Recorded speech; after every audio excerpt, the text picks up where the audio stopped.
exercise, and I went into another place.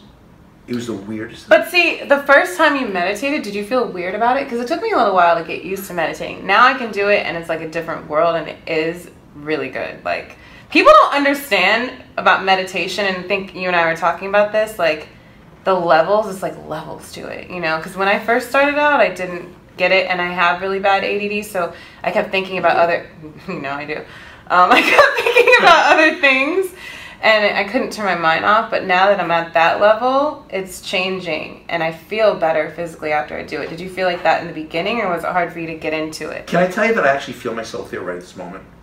Yeah. Is that I was, you know, remember I had done a lot of different kind of drugs when I was a teenager? Mm-hmm. Do you know that it felt better than any of the drugs I ever did? It does to me too. I mean, I'm not saying I did drugs, but I'm just saying it feels better than a lot of things, meditating. I mean, literally, instantly. So what happened is that I left there, and I says, wow, this was so cool. So I went to some place, and I sat in a corner in some building somewhere, and I said, I'm going to try that out alone.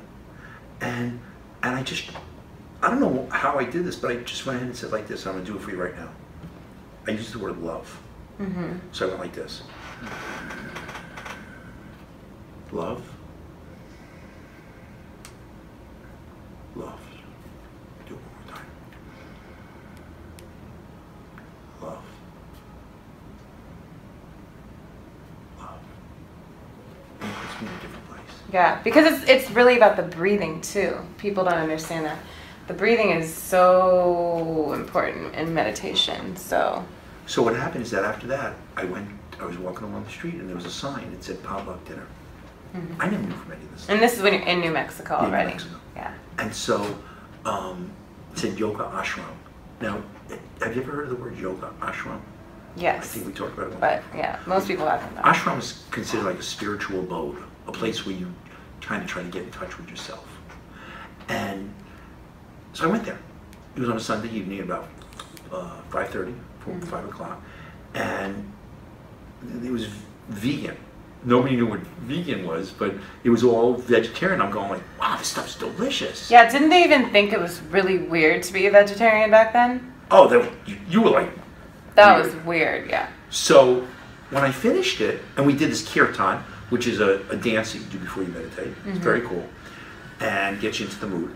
And then we meditated, and when I finished, I said to them, it was two couples that were like in charge of the ashram, it was a house, and I said to them, can I stay here? And they said, what do you mean? And I says, I'd like to live here. I was kind of a little bit of a pushy guy. And they said, no, you can't live here. It's an ashram, and we have people we have the bedrooms, and that's it. I said, okay, so I'll just sleep on the floor. So there was this floor, you know, these pavers or something like that in New Mexico or something. And that's what I did. I took I said, would you mind if I take and I'll be good. So I followed their program. I had my sleeping bag, and it was great. I took a shower. I had to get up every morning at, I think, 4:30, because they had a whole ritual. You have to take a cold shower, which was a little tough. That, I can't do that. I don't know. I don't care how spiritual I get, I can't do the cold shower. Unless it's super hot, and I'm like in the middle of the rainforest, and it's like, you know. I remember there was a Moke City, there was Drusilla, Govinda, and one other person. And it was just really, really, really cool. And within 2 months, I was meditating 5 hours a day. That is so amazing. And then I decided I wanted to go to India and become a monk. So, did you contemplate that, or one day you just said, I need to be a monk, and it was one of these things you just did because you felt like you needed to do it? Think about those things. I was so, I'm not going to say I was high, I was just so at peace with myself. And I was going to classes at the University of Mexico. I decided I'll kill two birds with one stone. So I was going to classes. I wanted to live on an ashram, and you know, off the land. I just wanted to do everything. Yeah. But now when I got into this, I said, you know what the, you know, the money thing, the acquisition, you know, I was kind of like, I touched a lot of wealth when I was little, even though we were really poor, because my mom's family from Chicago was super mega rich, and we would go there in the summertime. And the whole thing really turned me off. I said, why are people like running to buy a bigger house or a bigger car, faster car, or some more shoes, or the biggest ring or jewelry? It just didn't make any sense to me. And when you meditate to that level, you don't like think about it. You're just there. Yeah. You know, life becomes more like love. It does. And I feel like the more spiritual you become, and when you're in that zone, you realize that those moments and how you feel inside is worth so much more than anything material. So you become less attached to material things. You know, like I can get a material thing, like, and be like happy about it for a second, but I know that doesn't matter. You know what I mean? It's not even a tenth of like what it feels like to experience the spiritualness of, you know, all that meditating and stuff. Now I want to go meditate. I guess after the show. But so basically, when you decided to be the monk and go to India, like how did you? What happened with that? It's interesting you said. You know, I had a girlfriend actually, Claudia Silva, in New Mexico, and I'm going to say something that's probably not politically correct, but it was better than sex. I was just at peace. I'm not going to say even happy. I was just like. Just there. I mean, you don't know what it's like unless you're there, and that's kind of where I am most of the time. Yeah, and that's another thing. Oh, I was talking about this with a friend. Is like when you said I was just there, right? That's how life is. I mean, if you really think about it, I mean, obviously everybody thinks we're here for different things, but when you're at total peace, you're okay with just being here in the moment. You know, it's the power of now. Right. Eckhart Tolle, we talked about that. So I read that. So I read a book at the same time. There were two books I read: Autobiography of a Yogi by Paramahansa Yogananda, and Be Here Now. Give him a little plug by Ram Dass. He's a super cool guy. He's actually mostly paralyzed now. He lives in Maui. Oh wow!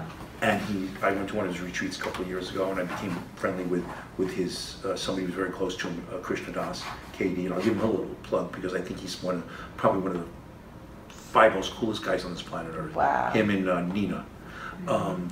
They're probably not even listening to this, but he's just devoted. He was an amazing rock and roll singer at that time, and he could have become a famous rock and roll singer. And he ended up going to India to Neem Karoli Baba, which is his guru, Maharaji they call him, and he would along with Ram Dass, and that's what he's done for the last 40 years. Wow. Is he spreads this beautiful sound. And his assistant has been with him for about 19 years, Nina. So, so the combination of all that stuff, I just, you know what? I just don't want it, you know. And I was kind of a smart guy, you know. I was taking, you know, I ended up, you know, I'm good at math and a lot of things, and I just wanted to just like be in touch with this and then spread this. The feeling, yeah. To this feeling. So, did you ever go to India? That's an interesting question. Yeah. I said to my people back there in Rajasthan, I said, you know what, I'm leaving. Just like that. It was 8:30 at night. I put my backpack on just as quick as I went there. That's as quick as I went back. I put my backpack on. I went to the road. Now, I don't know if you know, but you know, New Mexico, at least at that time, probably now still, is that you go to a road, you know, away from the city, it's dark. I'm like picturing, you know, in the movies when there's like I'm picturing Forrest Gump when he was running and everybody's following him, like a huge long road, and it's just like you can see the like heat rising on the street. Back to New York? No, I don't think you ran, but I'm picturing like that type of thing, like a road with like maybe a little hotel every like 8,000 miles. Yeah, you know, OG girl, I'm a very big believer in this thing that they call the universe. Some people will call it divinity, consciousness, universe, consciousness, God. Everybody's different name for it. I call it now universe. You can call it whatever you want. You can call it shit. I don't care what you call it. The fact is you feel good about it. Well, shit, by the way, I want you to say something. No, because I did a little thing on my YouTube. I have a YouTube channel. What's it called again? Rantings of Baba Gar. And I did a little rant. It's a 2-minute rant, and it's called "Shit is the holiest word in the universe." It's so funny. I love it. Because it is, and we'll talk about this another time. So I ended up going out to the road. Yeah. I didn't think about stuff. You just don't. When you're just feeling the way you're feeling, you're in the moment. You don't think about the past because the past, it's history. It's his story, and the future is que sera, sera. Yep. So whatever will be, will be. She's a great singer. You're gonna have to sing it at some point. Yeah, sometimes. So, so I went out to the road, and within like 20 minutes. Some people say I'm an eidotic, whatever that means, and so I see things like right now, and I see it. I'm out there on the road, my ponytail and my beard and everything like that, and this folks VW bus pulls up. In the middle of it, you got a trillion stars up above. There's no lights anywhere, and I roll, you know, it's a roll door on those things, and I said, hey guys, I says, can you give me a ride? They says, where are you going? I said, I'm going to New York. And they said, well, we're going as far as Kansas City. Wow. So that's... And they said, okay, we'll take you. So they took me. It was very cool. And then what happened when you got And then there? I got to New York City, and I remember this. I went to the front door of my home, my parents' home. And I remember Princess the dog was there. I can't believe it. The dog Prinny didn't recognize me. Oh, wow. And you're only gone for what, a year? No, I was gone for just 4 months. Oh, okay. And the dog, I don't know if you know what German Shepherds, they good dogs. They go crazy Yeah. at the door. And I'm going, Prinny, don't you remember me? But something must have happened. So I wasn't the same person. Yeah, the energy shifted. The energy shifted. So I eventually got it. And I said to my mom, I said, I don't really regret anything in my life, but I do regret this. Yeah. And I said to my mom, she says, Gary, because she's from Chicago. And she said, what are you doing? I says, Mom, don't worry, I'm only here for a couple of days. I'm going to India to live in a cave. Wow. So she's like, what? So I was going 2 days later, and it turned out that the guru was, so my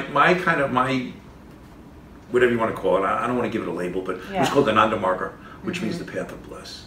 Wow. So I kind of have a dual guru, because I really found myself again 3 years ago with this guru that connected to Ramdas and KD, Krishna, and he's called Neem Karola Baba. So I kind of have like two gurus, if you will, that kind of helped show me the way. Yeah. So there was Sri Sri Anandamurti Ji, who was the guru for Nanda Marga. They call him Baba Ji. And then there is Neem Karola Baba Maharaji. So Dada means brother, or acharya, teacher, was in, he was a channel for the Baba, and he happened to be in New York City. And I went to the ashram in New York City. I was going to the airport, and he said to me, I remember, he was, before he became a monk, he was a computer guy, so he had the glasses on. His name was Dada Yutishvarananda. He said to me, so, what do you want today? A name? Because everybody was getting a name. Oh. And I says, no, Dada, I don't need a name. And he says, why? And I said, because I got a name in my dream last night, and that's when I changed my name from Gary to Gar. To Gar. So I've been Gar since I'm... And then, but how did you get the Baba Gar? So we can Baba means, get the whole picture. Baba means father or daddy. And I really feel now, I'm not 16.